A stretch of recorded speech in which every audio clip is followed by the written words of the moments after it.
Today I'm joined by Michael Wooldridge, who heads the Computer Science and AI department at Oxford University. Michael has been at Oxford University from 2012, but has spent 30 years of his career in AI, in developing AI. So Michael, welcome to the campus and welcome to IMD. Thank you so much for the invitation. It's great to be here. So first question, Michael, maybe going back a little bit, you know, 30 years of experience in AI is amazing. And we'd like to feel why did you get into that field and what have you seen changing, particularly in the last few years? So I got into the field because I was really the first generation to grow up with computers, where computers were just part of our everyday lives. When I was 15 years old, I had a home computer, a very primitive home computer, and I used to write computer games on that, and I learned to program on that. And I became fascinated with computers, studied computing at university, and then came across AI. And for me, the exciting thing about AI was there were so many unanswered questions. There were so many questions where they were completely open and absolutely nobody knew what the answers were. And just the idea that you could go and do research in somewhere where you were the first person treading that space, the first person to think about those questions, I just found incredibly fascinating. But also, AI relates to so many different areas. I mean, it's of interest in psychology, it's of interest in economics, it's of interest in philosophy, and now it's of interest in politics, and it touches all of these different areas. And to be in a subject which appeals to so many different communities, I also found incredibly fascinating. But for me, it was just these open vistas where there were, completely open questions where you could go in and be the first person who'd ever really thought about it. I just found that an incredible environment to do my work. And it seems it must have been a huge change for you and for me as well, because I remember AI being in labs or in departments or even in corporation. It was 4 or 5 people somewhere in a corner. And then suddenly everyone is using AI. It's become, the standard word is democratized, but everyone has access at least to these tools. What has that changed from your perspective? It's very hard to explain quite how much the world of AI has changed. AI was a backwater when I first started studying AI, when I did my PhD. At the beginning of this century, in a lot of parts of the computing community, it was regarded as kind of slightly suspect. It was, you were regarded as slightly wacky if you were working on AI and not entirely serious. It just wasn't taken seriously in a lot of places. And even more than that, neural networks, the fundamental underpinning technology that's driven the current boom in AI, was regarded as a kind of almost dead field. Why would you work in neural networks? There's nothing happening there, And it was really only a few pioneers that stuck with that technology, famously Jeff Hinton, who got a Nobel Prize last November. He believed in neural networks and stuck with it really through really quite dark times, and he's still quite exercised about the way that neural networks were treated by a lot of the community. So for most of that time, AI was really quite low-key discipline, and nobody bothered me and I didn't bother anybody else. I just got on with my thing. But then it started to explode about 10 years ago, and frankly the last 5 years or so have just been very hard to comprehend. And actually the rate of progress that we've made in the last 5 years in particular has been very, very hard to comprehend, and has been completely unlike the decades that went before it. So it's changed beyond all recognition. I wouldn't have believed you at the turn of the century if you described AI of 2025 to me then. I just wouldn't have believed it. Yeah.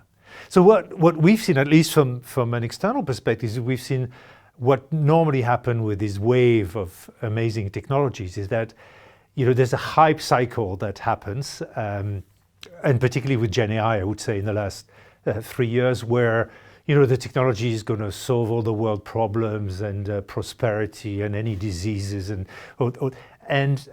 our clients, executives get bombarded every day in the newspapers, from analysts about all the wonders that this technology could do. So from a scientist's perspective, what's kind of really real and what's a bit more amplified?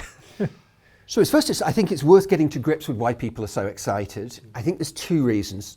Firstly, this is, you used the word democratic technology, and I think that's a good word to describe it, because all you need to access the most advanced AI on the planet is a web browser, and you can then go and talk to whatever your preferred large language model is. So, most of us have access to a web browser. It's not a difficult thing for most people to do these days. So it's accessible, but also you just have a conversation with it. And that kind of is like the AI that we were promised in the movies, right? That, which we hadn't had until very, very recently, just until 5 years or so ago. We didn't have AI that you could just go and have a conversation with. And you can talk about the history of the Roman Empire or quantum mechanics, or politics of Switzerland. You can turn to any of these discussion topics and the AI will be very confident and fluent and seemingly knowledgeable. And that's kind of dazzling, I think, for a lot of people. That's why people get so excited about this, I think, because it really feels like the AI that we always thought we were going to get, that we very much weren't delivering until very, very recently. So should we be excited? Yes, I do. I mean, I think I've spent most of my career telling people to calm down about artificial intelligence. And I really do think we've reached a point now where there is genuine cause for excitement. But there are some very, very big caveats about this technology. One of the ideas that people have about AI is that it's a kind of flawless superbrain. It gives you these very confident answers that are very fluent. You can write about mathematical questions or questions in quantum mechanics or whatever, and you think, wow, this is dazzling, it must be right. But actually, it's not right a lot of the times. It gets things wrong really a lot of the time. And that the reason it gets things wrong is baked into the technology at a very, very deep level. It doesn't know what the truth is. It's not trying to tell you the truth. It's trying to produce plausible answers to the questions that you tell it, which may be correct, but particularly in the absence of any information, they may well be incorrect. So it's a very complex picture. It is, on the one hand, very powerful technology, but it's not some flawless superbrain which is always getting things right. That's one of the very hard things to get to grips with, to try to understand, where it's most usefully applied and reliably applied, where it's dangerous to use it. That's a very, very difficult area right now to map out. And is those flows that you're describing, I mean, we're being told they're getting, it's getting better and there'll be less. Is that your belief or? Well, so the reason that those flaws are there is really baked into the technology at a very, very deep level. And when you ask ChatGPT a question, it's not thinking, what is the right answer to this question? There's no thinking at all. It's been trained on a huge amount of training data. Essentially, like the whole of the World Wide Web has been fed to this. And what it's trying to do is trying to produce the most plausible sounding answer. That's it. It has no conception of what the truth is. So that plausible answer very often is the right answer, and it's a useful answer. And that doesn't stop the technology being useful. It can still be phenomenally useful, but it gets things wrong in very, very plausible sounding ways, which also makes it very dangerous to use. It gives you an answer which looks really, really plausible, but is in fact wrong. It's like, I'm struck, particularly with mathematical questions. It's like when I mark my students' exam papers and they've got a mathematical question. They write down what they think is the proof of some question that I've given them. And at first glance, it looks completely plausible, but then you look a little bit more closely and you think, there's big flaws in this doesn't follow from what you said previously. You spot that LLMs, large language models, get things wrong in exactly the same kind of way. And it's a very odd situation that we found ourselves in. I don't think we ever thought that we would have very powerful AI that gets things wrong a huge amount of the time. That's just a very strange situation to find ourselves in. Yes. And so does that mean that we shouldn't discard what's called predictive AI or narrow AI too quickly?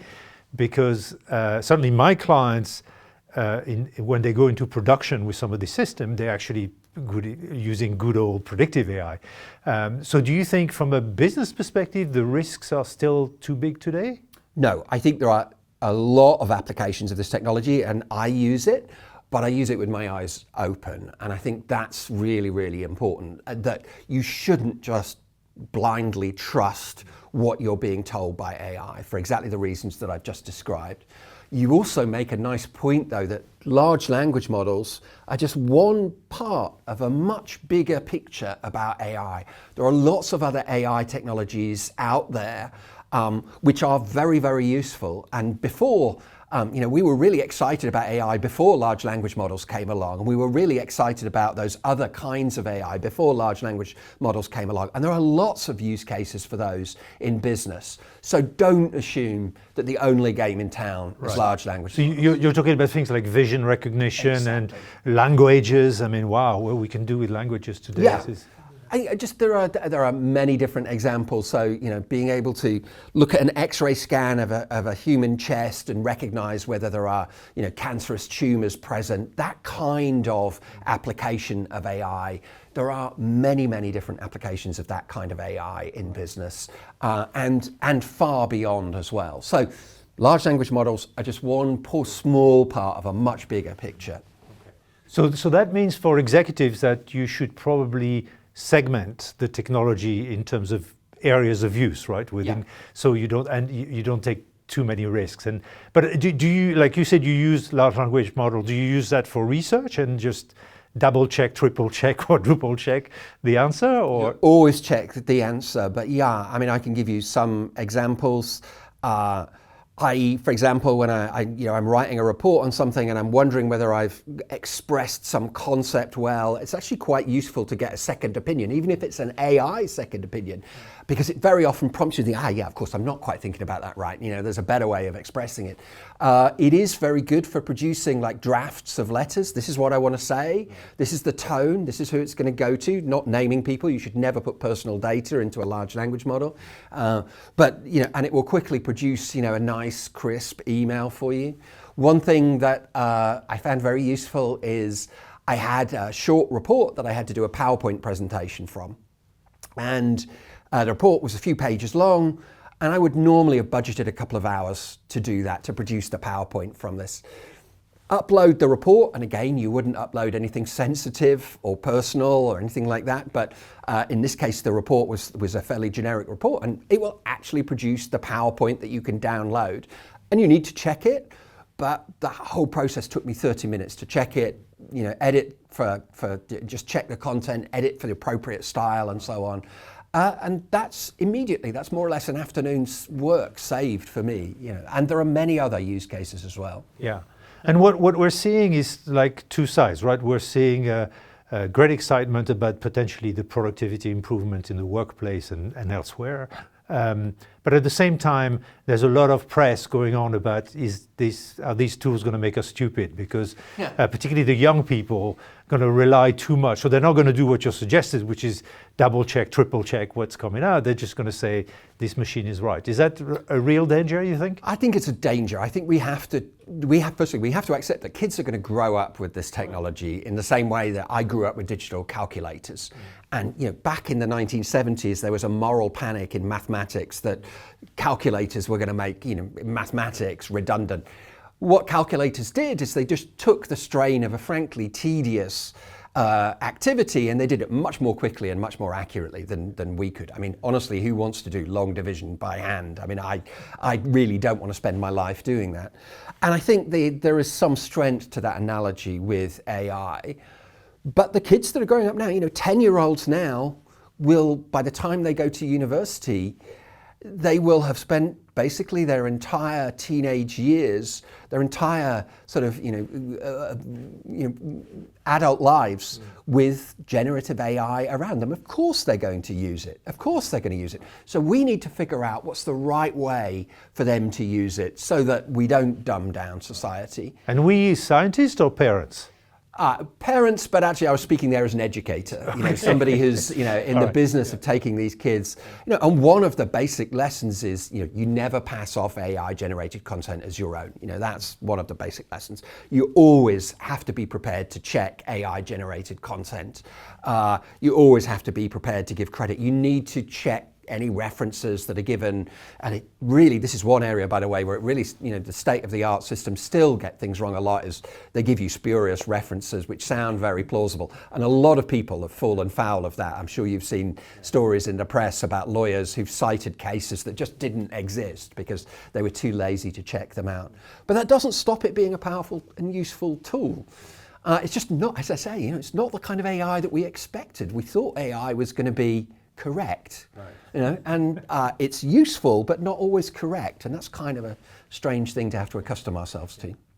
And what do you think about so I'm not a great fan, I'll declare, of this AGI route that everyone's excited about, but there is a lot of philosophers, there's a lot of analysts looking at, do these machines think, and are they sentient? Are they, all this kind of, where do you, with your scientist brain, where do you stand on that? Well, the very short discussion, no, they don't think, no, they're not sentient. I mean, there's just no point in even discussing that. And when you look at how they actually work, you very quickly understand that, that by their very structure, they are not sentient. We don't really understand consciousness and sentience in human beings, but I think it's associated with the fact that we're animals which have, which exist in a world that we spent our entire lifetimes interacting with, and we exist in a world of other great apes like you that we learn to communicate with and interact with. And I think consciousness is tied up with those things. That fundamentally isn't what AI is doing.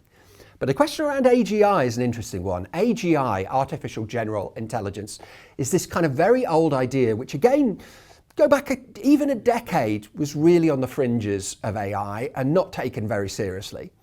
I mean, honestly, it wasn't taken very seriously.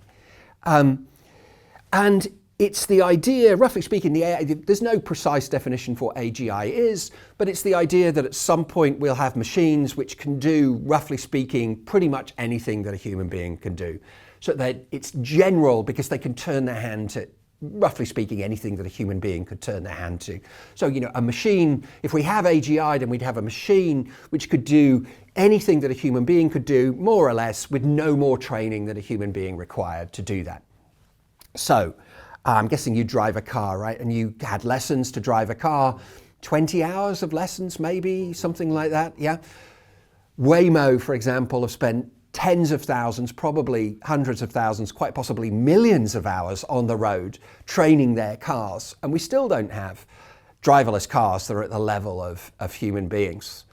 And what that suggests is truly general intelligence is really quite a way off. And here's something that I think is just a point that's really worth hammering home because it says something really quite important about the state of AI today. We've already mentioned we have AI that you can ask about quantum mechanics or the history of the Roman Empire. You could probably converse in Latin with them. I never tried this. You probably could do, right? You could probably converse with them about quantum mechanics in Latin. I'm guessing it could make a reasonable hack at that.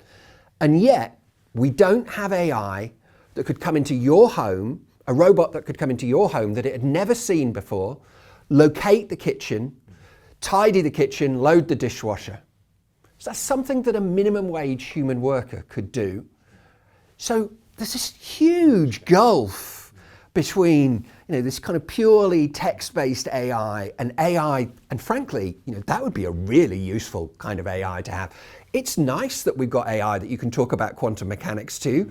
I'd really like AI that could come into my kitchen and clean my kitchen and do my dishes, right? Yeah. So that's, again, one of the very odd things about where we are with AI right now, this huge gulf. So a useful definition of AGI would be, we have AGI when we have artificial intelligence that could do anything that a minimum wage human worker could do. That would be utterly transformative for society, I think. And yet, it still feels like that's a long way off. A long way meaning? Well, I think 10, we would 20, need we would 50? need we would need breakthroughs at least as big as those that we've seen in the last few years, and I don't see those breakthroughs right now. And one of the reasons is that robotic AI, doing stuff in the real world, is difficult and expensive. And one of the reasons it's difficult and expensive is that when robots make mistakes in the real world, they break things or potentially break people, and that means it's much harder, to get robotics right in the real world. Right. Let's talk a little bit about the impact of AI on work and the workplace. So my assumption, maybe wrongly, but I think it's potentially going to have a huge impact. And it's not just, writing, summarizing email and things, but it'll have a real impact about how we work within an organization and potentially how we design organization of the future. What's your views on that? So I've always believed, and I still do believe, that actually the way that we're going to see AI for most of us in the workplace is that it's just going to be another tool.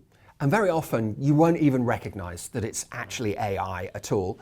And so an example, I've done many talks on this, and I asked the audience whether they've used Google Translate or one of those other similar tools. And a lot of people use Google Translate. And you've now got tools. You can go for your holiday in Greece and just point your phone at a menu and it will translate it well enough that you can understand, which, by the way, is one of the miracles of the modern world, right? This is something which would have dazzled, our great-grandparents. But that's actually AI, and it's routinely used. And very few people understand that not just is it AI, that was one of the really big early dreams of AI. An automated translation at that level is something that, if the early founders of AI could see where we've got to, they would have been, they'd be hugely impressed by that. So just in the way that we use those tools and don't realize they're AI, I think the workplace is going to be full of AI, and very often we're not even going to realize it. So a lot of us spend our working lives writing documents, summarizing documents, reading two documents, and then pointing out the agreements and disagreements in them, and making arguments to our bosses about why we need more investment and so on. AI can help us with all of those things. That's the bread and butter of an enormous number of white-collar workers in the global workforce. And for them, AI, I think, is going to be a productivity boost, just in exactly the same way that I described earlier. From what you're saying, it feels like we introduced a spreadsheet, for instance. That was today. No one questions the technology. Yeah. We just use it, right? You think it's going, at least for the basic productivity, it's going to go down that road? I think it's going to be exactly the same thing. One interesting thing, though, is the original inventors of spreadsheets, like the VisiCalc developers back in the mid-1970s, I think they would be astonished if they could see how widely used spreadsheets are in ways that they would never ever have imagined. And I think it's going to be the same in AI. And I think it would be, it would be very foolish of me to speculate about how AI is going to be there.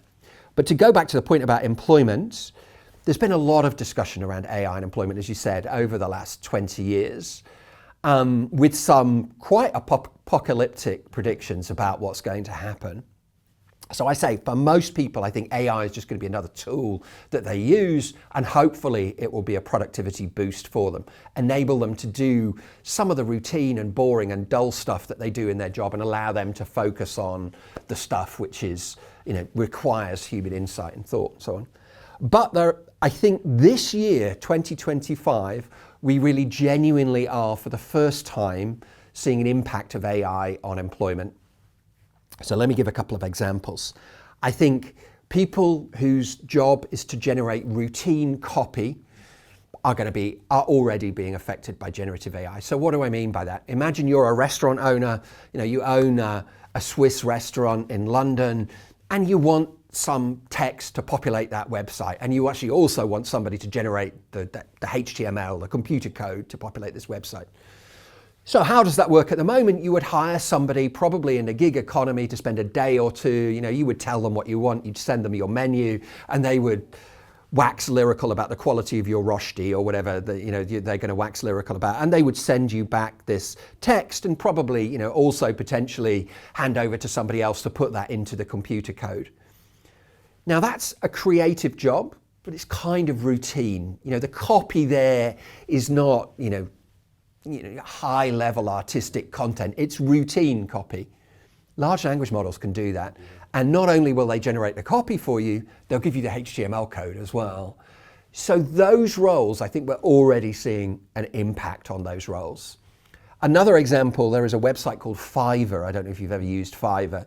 And what this was great for was, if you wanted a bespoke graphic for a presentation, a man riding a horse carrying a laptop, typing on their lap, you could go to Fiverr and you would pay a relatively small sum of money, and somebody on the other side of the world would bid for this and ask to do it, and they would be happy because they would be working in their own home and they would be getting some income, and you'd be happy because you'd probably be getting this unique graphic at a relatively low cost. Generative AI can do that kind of thing, and it routinely is doing it now, and people now aren't thinking about going out into that market. So that's being eroded. The other big question, I think, is what's going to happen to computer programming, because large language models can write routine computer code, and they can do it pretty well. And you can give them computer code and say, document this code or explain what this code is doing. And actually, they're pretty good at doing it. Now, these aren't, I think, for the moment at least, they're not going to affect high-level enterprise programmers, the programmers that write the Microsoft kernel that goes on every computer in the world, that kind of thing. Those aren't the people that are going to be affected. But the enormous number of programmers who do routine tasks, writing, a manager wants a script to query a database to find out who are the most highly paid people in my employment. Lots of people make their living writing routine code like that. And large language models can do it. So I do fear that possibly coupled with some other kind of geopolitical factors, like there are lots of programmers, there are lots of good programmers in India now, and there's a lot of offshoring going on that I see from my colleagues, my programmer colleagues report an awful lot of offshoring. Those factors, I think, may come and hit the computer programming field. Right, and therefore change the nature of competition in that Change the industry. nature of competition, I think. Yeah. And the reverse is also true. Do you see potential job creation through these technologies or not? Yes, and so, well, firstly, conventional economic wisdom says if something gets cheaper, like computer programming, if it becomes cheaper, demand will expand, right? And so we'll all just end up doing an awful lot more computer programming. This is my colleague Vince Conitzer. This is his big point about this, that actually the fact that it's getting cheaper doesn't necessarily mean that those jobs are going to go. We just actually end up with more code written, code written in cases where we just wouldn't have bothered before. And I think there is some element of truth to that. And I see something like that in my own working life. So I think that's the first point to make. The second point to make is about the creation of new roles. Now, we've already seen a role, and I'm sure you've heard about this, the idea of a prompt engineer, right? Not clear to me how long that role is going to last. I think that might be quite a short-lived thing. But a prompt engineer is somebody who understands how to take a problem that you give them and translate that into English or another natural language, but in a form where you get a large language model to do the best possible job with that. Now, this prompt engineers didn't exist before, let's say, 2021. The phrase was coined around about then, 2020, 2021. And so that's just one example of that. But people who understand how to cajole, large language models into producing the best possible answers, that I think is a realistic and useful talent to have. And by the way, that's something which is worth people spending time on in their own working lives to be able to get right.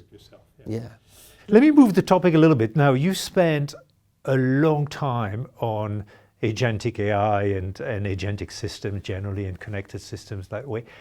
Seems to be the next hype wave, if you will, at least in the press. People talk about agents and agentic, and particularly leading to something that's at the same time really exciting and really scary, which is autonomy of this system. Again, from your perspective or your experience, where are we there really? So it's an old idea. I say this is an idea that I've spent most of my working life working on, but the idea was that we have AI systems that we could delegate our goals or our preferences to, and they would just go away and do that on our behalf. And that's the idea of an agent. The AI program there is an agent, something which is working for us in the same way that you would hire an agent to work on your behalf in the real world. And another interesting part of that is the idea that, if I delegate something to my Siri, it might need to interact with your Siri while it was doing that. So these agents might need to talk to each other. And I've spent a lot of my working life thinking about the issues that raises. So it's an old idea, but it's come to prominence recently because of the rise of large language models. And the point is this: large language models are basically chatbots. You have a conversation with them, and you can have a conversation with them, for example, to get advice on how to plan a business trip to Lausanne. I need to get from Oxford to Lausanne. How do I do that? What is the way to do that? And they can be very useful in helping you think about those issues and plan those issues, but they don't actually do anything. They don't book the trip on your behalf. So the idea of agents is that we can use the intelligence that large language models provides essentially as the brains of those agents that I was talking about. And the crucial thing is that instead of just having a conversation with them, we empower them to actually do things in the world. So in this case, I hand over my credit card to my agent, which is powered by a large language model, which doesn't just provide a recommended itinerary, it actually goes off and books it on our behalf. So it actually does things, it actually acts on your behalf in the real world. And that's the distinction between just a large language model, which is a glorified chatbot, a smart chatbot, and an agent, is that a chatbot has a conversation with you but doesn't really do anything. An agent actually goes away and does things. And how do you mitigate for we get it wrong very often with this technology in a context of a autonomous or semi-autonomous system? Well, I think this is one of the areas that I'm slightly concerned about at the moment. I'm not worried about robot takeovers, but I am worried about people naively building agents and handing over their credit card numbers, and then them just doing dumb things, or being, those LLMs being taken over by malicious actors and persuaded to hand over the credit card number to malicious actors. And it's not that hard to hack large language models at the moment. Another interesting development over the last few years, which is the area of AI security. Didn't exist until 5 years ago, and now we have an AI Security Institute, a very well-funded national AI Security Institute in the UK. There's one in the US. International governments are talking about this issue because it's not that hard to hack large language models at the moment. So I think there are a lot of risks around doing that. I do think it's a very promising area, but I think there are a lot of risks. But there are already some extremely exciting applications of this technology. So let me tell you about one. There is a work on using these agents like teams of experts to do science. And there's some work came out from some colleagues. One of them, Jakob Forster, is a colleague of mine in Oxford, and another team called the AI Scientist. And what the AI Scientist did is it's an AI system containing lots of different components, think of them as agents, which work together to do a complete piece of scientific research. Come up with the scientific hypotheses, then refine those hypotheses, write computer programs, do the experiments to test those hypotheses, gather the results, maybe iterate over that, just in exactly the same way that you would if you were doing a piece of science. You get your first set of results. Oh yeah, this isn't quite right. You iterate, you go back and you refine, you repeat that process until you're satisfied. Then write the results up in the form of a scientific paper. Then review those results with the scientific paper, literally write a review of the scientific paper and iterate that whole process until you've got a complete piece of AI-generated science. And in the last 12 months, we've seen the first well-documented, authenticated cases where AI-generated science, in the way that I've just described, has been accepted into quality, peer-reviewed archival venues, scientific venues, completely AI-generated science. And we're only 5 years into this large language model. It's only possible because of large language models. We're only 5 years in to the new world of large language models. And presumably in that example, the level of human oversight is high. So to make this useful, you absolutely have to be. And for example, it helps to prompt about the kind of areas, and you can prompt about ideas. This approach has been useful in the past. Explore that. But nevertheless, these are ultimately they're AI-generated pieces of science. where might that go? What about AI-generated businesses? You have a business idea, AI generates a business idea, maybe by just monitoring social media feed and spotting a gap in the market for something. Generates a business plan, gets funding, puts the business together, generates the website. I would have thought this was science fiction a decade ago, but it doesn't feel like science fiction now. It seems like something which is perfectly plausible given what we've seen over the last few years. And if somebody isn't working on that right now, I'd be very surprised. Just to conclude, if you were to push your thinking for what you've seen and your experience and the big change that you've just described, if we push the envelope like 10 years, where do you see all this going? The big question for me over the next 10 years is whether we can make the same advances in physical AI, robotic AI, real world AI that we've seen in like large language models. And by the way, the technology underneath large language models is an architecture for what's called neural networks that was developed by Google called the transformer architecture. That's the thing that underpins all large language models, invented in 2017. Will we get an equivalent for robotic AI? Now, at the moment, I don't see anything on the horizon that suggests yes. But given the progress that we've seen, it has genuinely been surprising. I wouldn't bet against it right now. But I think the intersection of the physical and the software, if you will, is where it gets really tricky, right? Because in robots, you have very physical parts. At some point, you need to move your hand. Yeah. And so you need to make advances in that as well as the core. Right. And at the moment, we don't have robotic hands that are anywhere near as dexterous as a human hand. And one of the really odd consequences of this is some of the jobs which seem like they're going to be resisting AI takeover are things like being a plumber, being a carpenter, or being a builder, somebody who needs to, I live in a Victorian house and every time something goes wrong, the plumber has to get into some tiny space and work with some pipes like this. We don't have robotic AI that's remotely close to being able to do that.